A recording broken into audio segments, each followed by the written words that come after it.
நாளைக்கு வந்துரும். டேய் சக்தி, சான்ஸே இல்ல. அந்த ரெண்டு பேரும் இங்கேடா இருக்கீங்க? ஒழுங்கா இன்ஜினியரிங் முடிச்சிருந்தா என்ன மாதிரி நல்லா வந்திருக்கலாம்ல. டிஸ்கண்டினியூ பண்ணிட்டு இந்த நிலைமைக்கு வந்துட்டீங்களடா.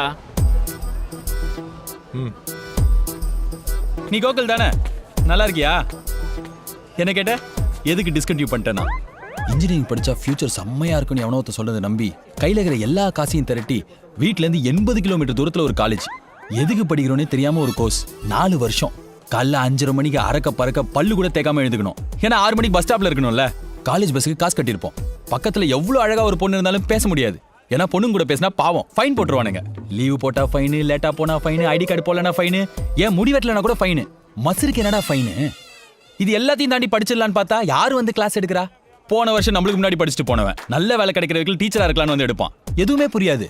M1 M2 எல்லா மேக்ஸ் பேப்பரும் அரியரு.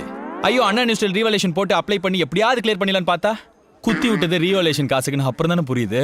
கஷ்டப்பட்டு எப்படியோ ஒரு ப்ராஜெக்ட்டை காசு கொடுத்து வாங்கி கேம்பஸ் இன்டர்வியூ போயிட்டு மெக்கானிக்கல் பச்சவன், பாலிமர் பச்சவன், ECU பச்சவன் எல்லாம் எங்க போயிட்டு வேலை செய்யறோம்? TCS CTS, நீங்க இன்ஃபோசிஸா? என்ன சொன்ன? இங்க வந்து மாட்டிக்கிட்டேனா? அது என்னோட கடை, நான் தான் ஓனர்.